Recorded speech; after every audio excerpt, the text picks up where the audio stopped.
Isang magandang umaga po ng Sabado mga kaibigan. Latest weather update po tayo March 30, 2024. Pero bago po tayo magpatuloy, pa-like and subscribe na rin po.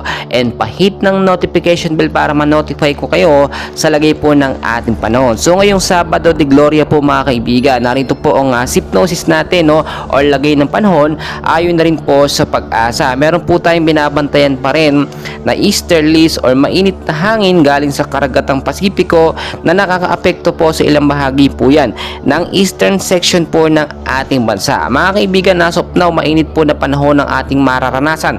Malinsangan din sa ilang bahagi ng Luzon, Visayas at Mindanao ngayong umaga hanggang sa tanghali. Pero pagdating po ng hapon, magko-cool down po, posibleng maging maulap ang panahon.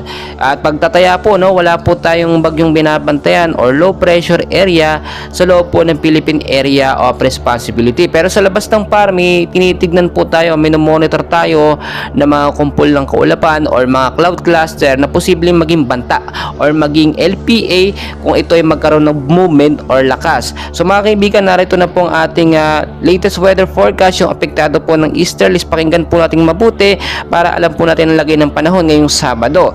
So sa area po mga kaibigan ng Metro Manila, kasama na po dyan mga kaibigan ng ilang bahagi ng Luzon, Visayas at Mindanao, maulap po na panahon ng posibleng maranasan, no, ngayong hapon po ng Sabado. Pero sa umaga at sa tanghali, posibleng maging mainit at malinsangan pa rin po. At talagang yun po yung isang paghahandaan natin, no.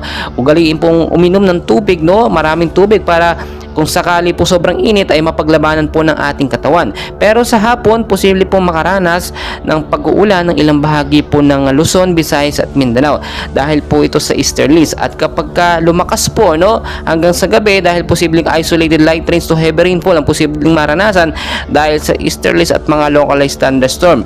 Impact po nito, posibleng pagbabaha sa mababang lugar at landslide naman po sa matataas na lugar. Mga kaibigan, kahit wala po tayong binabantayan ng bagyo, always ko pong pinapaalala sa inyo, alamin ang lagay ng panahon at ugaliin pong magdala ng payong jacket kapote kung kayo po'y lalabas na inyong mga kabahayan. Mga kaibigan, na sa Pag-asa, no, malabo na yung isang bagyo na pumasok ngayong buwan po ng Marso dahil ilang araw na lang ay papasok na po ang buwan ng Abril. Patuloy ko po kayong i-update, and please wag na wag kakalimutan mag-like and subscribe for more weather updates. Maraming